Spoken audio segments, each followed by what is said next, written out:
അപ്പൊ കേരൻ ചൂരയുടെ തല കറി വയ്ക്കാം. ചട്ടി അടുപ്പിൽ വെച്ചിട്ടുണ്ട്, വെളിച്ചെണ്ണ വീറ്റിയിട്ടുണ്ട്. വെളിച്ചെണ്ണ നല്ല ഞാൻ സവാളയെ കരിഞ്ഞുകൊണ്ട് നല്ല ചൂടായിട്ട് അതൊക്കെ കുറച്ച് പച്ച ഉള്ളി ഇട്ടിട്ടുണ്ട്. ഉള്ളി പൊട്ടുന്ന കാണിച്ചോളൂ. ഉള്ളി പൊട്ടി തുടങ്ങിയിട്ടുണ്ട്. അതിലോട്ട് ഞാൻ എപ്പോഴും മറന്നുകൊണ്ട് സാധനം കറിവേപ്പില.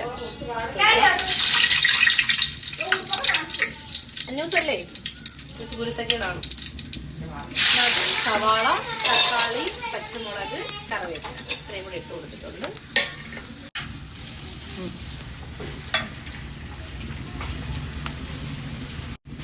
ഇതാ നമ്മളെ ഉപ്പ് ആവശ്യത്തിന് ഇട്ടിട്ടുണ്ട്. നമുക്ക് ഇങ്ങനെ ഇങ്ങനെ ഇങ്ങനെ ഇങ്ങനെ ഒന്ന് ഇളക്കി കൊടുക്കാം. സവാള അരിഞ്ഞതിന്റെ എരിവിന്റെ കണ്ണീന് ഇതുവരെ പോയില്ല.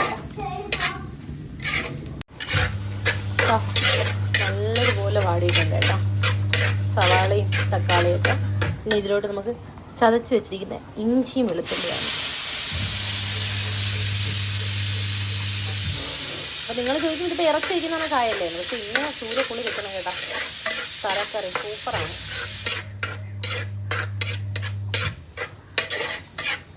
ഇപ്പുറത്തെ അടുപ്പിൽ ഇതാ ബീഫ് കറി വേവുന്നുണ്ട് കേട്ടോ.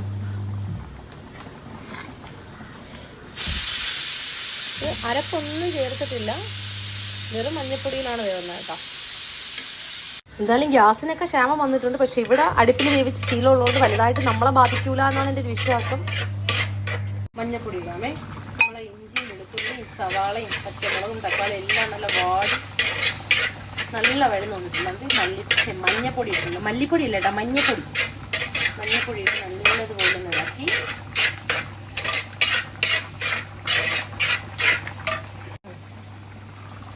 ഇതിലേക്ക് നമ്മളെ മുളക് പൊടി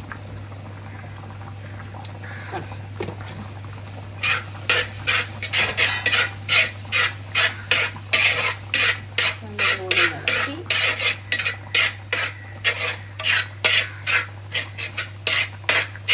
മല്ലിപ്പൊടി വേണോ പുളിക്ക്? ഇതാ കുറച്ച് മല്ലിപ്പൊടി കേട്ടോ, മല്ലിപ്പൊടി കുറച്ച് മതിയേ.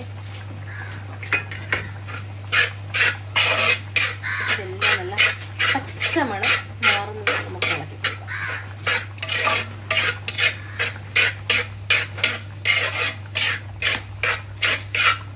എണ്ണ ഇതിൽ ഇറങ്ങി തുടങ്ങിയിട്ട് ആ രീതിക്ക് നല്ലതുപോലെ വഴന്നിട്ടുണ്ട്. ഇനി ഈ മീൻപുളിയുടെ സ്പെഷ്യൽ റെസിപ്പിയാണ് കേട്ടോ. ഈസാണ് സ്പെഷ്യൽ ഒന്നും അല്ല, എല്ലാവരും വടക്കോട്ടും തെക്കോട്ടും കിഴക്കോട്ടും എല്ലാവരും ചേർക്കും. ഞാനിവിടെ അങ്ങനെ അധികമായിട്ട് ചേർക്കാത്ത സാധനമാണ്. ഇതിന്റെ തലയായതുകൊണ്ട് നമുക്ക് ഇത് ചേർക്കാം.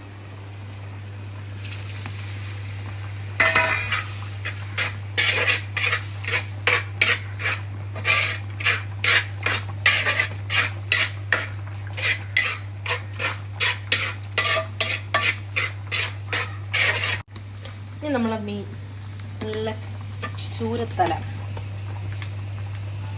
ഇതിലേക്ക് ഇട്ട് കൊടുക്കാം.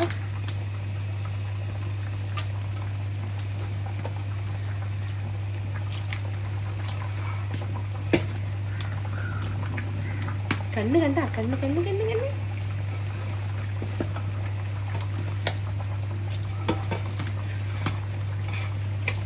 ഈ മീൻ എടുക്കുന്ന ഒരു റിസ്ക് ആണ് കേട്ടോ. കയ്യിലൊക്കെ കയറി കൊള്ളുന്നു.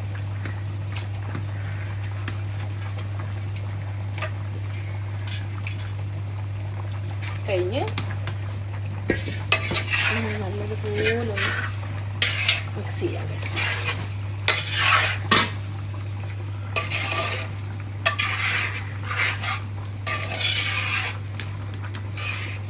നമ്മൾ ഇറച്ചി വയ്ക്കുന്ന കണക്കായി എന്ന് നിങ്ങൾക്കറിയാം. ഇനി ഇതിൽ വെള്ളം ചേർക്കുമ്പോൾ മീൻ കറി കണക്കാവും കേട്ടോ. അതാണ് എൻ്റെ സ്പെഷ്യൽ മീൻ പൊടി. ഇനി ഇതിൻ്റെ മുകളിലായിട്ടൊരു ഭംഗിക്ക് കുറച്ച് കുരുമുളക് പൊടി, ലേശം പെപ്പർ പൗഡർ. ആവശ്യത്തിലധികം എരിയാണ് കേട്ടോ മിക്കവാറും. പച്ചമുളകുണ്ട്, മുളക് പൊടിയുണ്ട്, കഴിച്ച കുരുമുളക് പൊടി കൂടെ ഉണ്ട്. ആവശ്യത്തിന് വെള്ളം വീട്ടി കൊടുക്കാം. കുറച്ചുകൂടെ വേണം.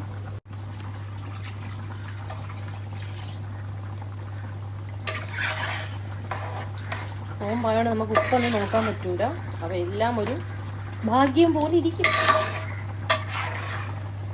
ഇനിയൊരു ഭംഗിക്ക് കുറച്ച് കരിവേപ്പിലയും കൂടെ ഉണ്ടെങ്കിൽ പിന്നെ കരിവേപ്പില കൊണ്ടൊരു കല്യാണം ഉണ്ടല്ലോ എൻ്റെ കറി. ഇല്ലെങ്കിൽ പിന്നെ ഞാൻ മറന്നു പോയണ കവിഞ്ഞു.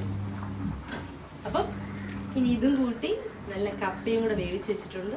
വൈകുന്നേരം നോമ്പ് തുറക്കുമ്പോൾ നമ്മൾ സെറ്റ്.